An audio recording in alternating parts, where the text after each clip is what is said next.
நாங்கள் எப்பவுமே மதச்சார்பற்ற கொள்கைன்றதில் அந்த ஸ்டாண்ட்லேயோ மதச்சார்பற்ற சமூக நீதின்ற அந்த நிலைப்பாட்டிலையோ எப்பவுமே சமரசம் வச்சுக்கவே மாட்டோம். நம்மளுடைய தலைமையில தான் ஆட்சி அப்படின்றதுல எப்பவுமே உறுதியா இருக்கிறோம்.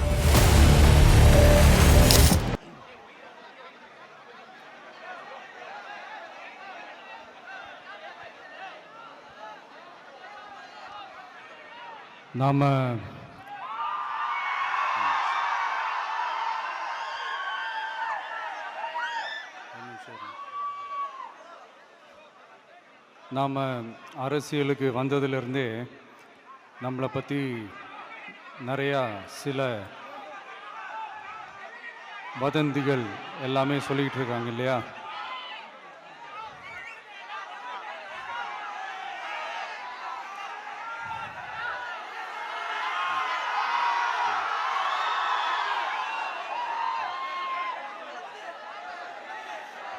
ஒரு சின்ன விஷயம் நான் சொல்லிட்டு போயிடுறேன், கொஞ்சம் சைலண்ட்டாக இருங்க ப்ளீஸ். நாம் அரசியலுக்கு வந்ததிலிருந்தே நம்மளை பற்றி நிறையா சில வதந்திகள், அந்த டீம் இந்த டீம் அப்படிலாம் சொல்லிக்கிட்டு இருக்காங்க இல்லையா? ஆனால் இவர் எந்த டீமும் கிடையாது, மக்களுடைய டீம், பீப்புள்ஸ் டீம் அப்படின்னு எல்லாருக்கும் தெரிஞ்சதுக்கப்புறம் வேற என்ன அவதூறு பரப்பலாம் இவர் மேலே அப்படின்ட்டு ட்ரை பண்ணி எல்லாமே அவங்களுக்கு ஒர்க் அவுட் ஆகலை. ஸோ கடைசியில் என்ன தான் இந்த விஜயை பண்ணலாம் அப்படின்னு நினைக்கும் போது தான் இந்த கூட்டணி அந்த கூட்டணிலாம் சேர போகிறாரு அப்படின்ட்டு ஒரு பொய்யான ஒரு பிரச்சாரத்தை பண்ணிக்கிட்டு இருந்தாங்க. இந்த நியூஸ் எல்லாம் கேட்டு நீங்கள் கொஞ்சம் கன்ஃபியூஸ் ஆகிருப்பீங்க. அதனால் இங்கே மறுபடியும் ஓப்பனாக தெளிவாக ஒரு விஷயத்தை நான் சொல்கிறேன்.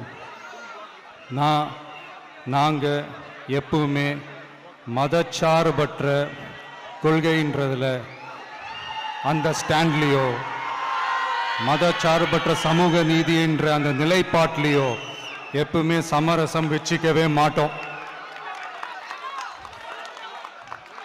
நம்மளுடைய தலைமையில தான் ஆட்சி அப்படின்றதுல எப்பவுமே உறுதியாக இருக்கிறோம். நம்மளுடைய முதல் மாநாட்டில் கூட நான் சொன்ன மாதிரி அரசியலில் யாருக்காகவும் எதுக்காகவும் எந்த விதமான ஒரு சமரசமும் நாம் வச்சுக்க போகிறதே இல்லை, அந்த பேச்சுவார்த்தையே கிடையாது. சரிங்களா? அதனால் யார் என்ன அவதூறு பரப்புனாலும் தயவு செஞ்சு அதை நம்பாதீங்க. எல்லாம் வல்ல இறைவனின் அருளால் நாம நினைச்ச டார்கெட்டை நம்மளால நிச்சயமா அடைய முடியும். இன்னைக்கு என்னுடைய இஸ்லாமிய சகோதர சகோதரிகளுக்கு என்னுடைய ரமலான் நல்வாழ்த்துக்கள். கான்ஃபிடென்ட்டா இருங்க, நல்லதே நடக்கும், வெற்றி நிச்சயம்.